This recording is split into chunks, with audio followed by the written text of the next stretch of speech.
Cinema పరిశ్రమకు సంబంధించినటువంటి వివిధ అంశాల మీద ముఖ్యమంత్రి గారితో ఉప ముఖ్యమంత్రి గారితో ఒక సమావేశం ఏర్పాటు చేయాల్సిందిగా వారు కోరడం జరిగింది. సినిమా పరిశ్రమకు సంబంధించినటువంటి కొత్త సినిమాల రిలీజ్ విషయం కానివ్వండి, షూటింగ్ల విషయం కానివ్వండి, అదేవిధంగా ఒక ప్రత్యేకమైనటువంటి పాలసీ తీసుకొచ్చే విషయం కానివ్వండి, విస్తృతమైనటువంటి మీ వేదిక మీద వాటిని బాగా ఆలోచించి ఒక సమగ్రమైనటువంటి ఆలోచనతో ముందుకు రండి. వచ్చినప్పుడు సీఎం గారితో డిప్యూటీ సీఎం గారితో మీకు సమావేశం సెప్టెంబర్ మొదటి 2 వారాల్లో ఎప్పుడు అవకాశం కుదిరితే అప్పుడు ఏర్పాటు చేస్తామని చెప్పాం.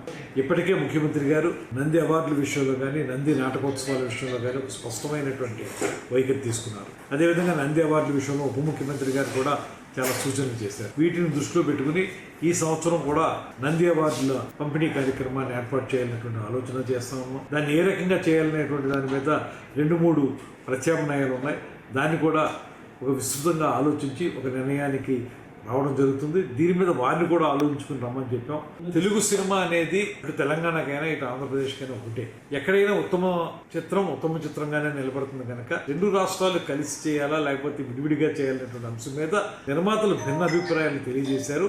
వాటన్నిటిని కూడా ముఖ్యమంత్రి గారు ఉప ముఖ్యమంత్రి గారి దృష్టికి తీసుకెళ్తా ఉన్నాం. వారి ఆలోచనలు తీసుకుని దాని ప్రకారం ముందుకెళ్ళడానికి ఒక ఆలోచన. బడ్జెట్ చుట్టూనే ఇవాళ సినిమా అనేటువంటి తిరుగుతుంది. ఎందుకంటే పాన్ ఇండియా సినిమాలు అయిపోయినాయి, దానికి ఎక్కువ బడ్జెట్లు అవుతున్నాయి, ఓటీటీ వచ్చింది. వీటన్నిటి దృష్ట్యా సినిమాకి సంబంధించినటువంటి విధాన రూపకల్పన విషయంలో బడ్జెట్ ని ప్రధానాంశంగా తీసుకుని ఏ సినిమాలకి ఏ రకమైనటువంటి సహకారాన్ని ప్రభుత్వం సైడ్ నుంచి ఇవ్వాలనేటువంటి మాట కూడా వారు ఒక అన్యాపదేశంగా మాట చెప్పడం జరిగింది. దాన్ని రాబోయే రోజుల్లో ఆలోచించి తొందరలోనే ఒక పాలసీ తీసుకురావాలని ప్రభుత్వం ఇప్పటికే నిర్ణయించింది. ఉప ముఖ్యమంత్రి గారు కూడా దాని మీద చాలా ఆలోచన చేస్తూ ఉన్నారు. అందరం కలిసి ఒక సమగ్రమైనటువంటి విధానం తీసుకురావడం ద్వారా పెద్ద సినిమా చిన్న సినిమా అనేటువంటి మాట ఏదైతే ఉందో వాటన్నిటికీ సహకారం లభించే విధంగా చేయడానికి సిద్ధంగా